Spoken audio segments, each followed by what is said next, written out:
اتعودنا على الكفتة بطحينة. الآن احنا ايش سوينا؟ دجاج برضو بطحينة وبطاطا.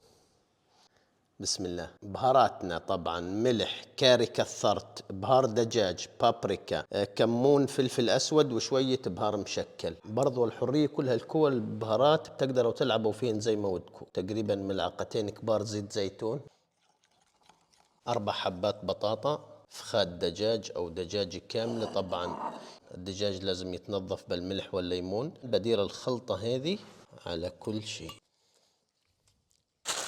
بغطيهن في ورق زبدة وورق قصدير، بعطيه 20 دقيقة، بعدين برفع عنه برضو 20 دقيقة بس نضيف الطحينة. بسم الله.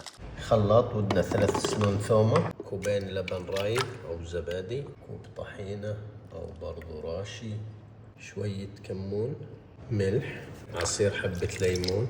طبعا الآن بندير الدهن اللي طلع من الدجاج، نخلطه بكون جاهز.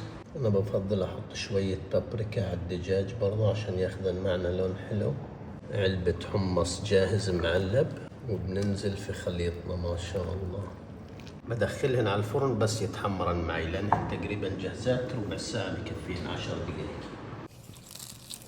شايفين؟ اللهم صل على سيدنا محمد. زاكي زاكي زاكي بدرجة خيالية.